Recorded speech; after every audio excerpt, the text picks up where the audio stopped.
സൗദിയിലേക്ക് ലഹരി മരുന്ന് കടത്താനുള്ള 7 ശ്രമങ്ങൾ നടന്ന സക്കാത്ത് ടാക്സ് ആൻഡ് കസ്റ്റംസ് അതോറിറ്റി 1 ലക്ഷത്തിലധികം ക്യാപ്റ്റഗൺ ഗുളികകൾ കടത്താനുള്ള ശ്രമങ്ങളാണ് അതോറിറ്റി പിടികൂടിയത്.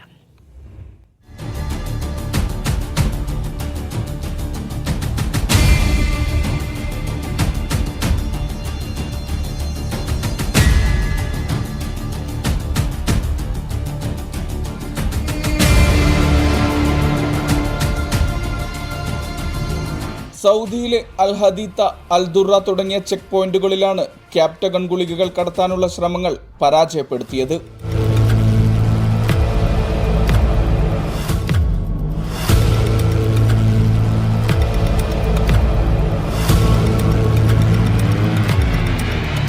സമാന രീതിയിൽ 7 വാഹനങ്ങളിലായി മയക്കുമരുന്ന് കടത്താനുള്ള ശ്രമങ്ങൾ കസ്റ്റംസ് അതോറിറ്റി പിടികൂടി.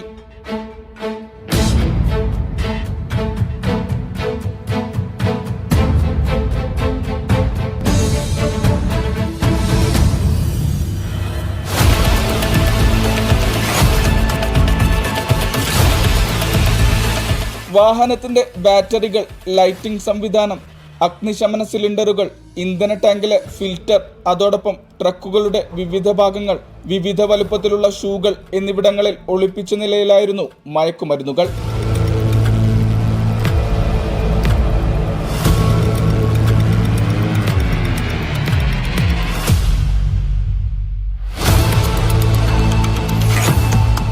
$1,12,000-ലധികം ക്യാപ്റ്റഗൺ ഗുളികകളാണ് പിടിച്ചെടുത്തത്.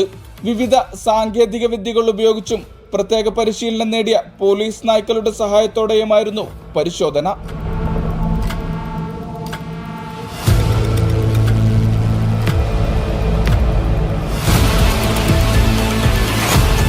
പിടിച്ചെടുത്ത ഗുളികകൾ ജനറൽ ഡയറക്ടറേറ്റ് ഓഫ് നർക്കോട്ടിക് കൺട്രോളിന് കൈമാറി. രാജ്യത്തിന്റെ ഇറക്കുമതിയിലും കയറ്റുമതിയിലും കസ്റ്റംസ് നിയന്ത്രണം കർശനമാക്കുന്നത് തുടരുമെന്ന് സക്കാത്ത് ടാക്സ് കസ്റ്റംസ് അതോറിറ്റി വ്യക്തമാക്കി. അത്തരം നിരോധിത വസ്തുക്കൾ കടത്താനുള്ള ശ്രമങ്ങൾ പരാജയപ്പെടുത്തുന്നതിലൂടെ സമൂഹത്തിന്റെ സുരക്ഷയും സംരക്ഷണവും ഉറപ്പാക്കുമെന്നും അതോറിറ്റി കൂട്ടിച്ചേർത്തു. കള്ളക്കടത്തുമായി ബന്ധപ്പെട്ട വിവരങ്ങൾ ലഭിക്കുന്നവർ 1910 എന്ന നമ്പറിൽ ബന്ധപ്പെടണമെന്നും സക്കാത്ത് ടാക്സ് ആൻഡ് കസ്റ്റംസ് അതോറിറ്റി അഭ്യർത്ഥിച്ചു. Media 1 Riyadh.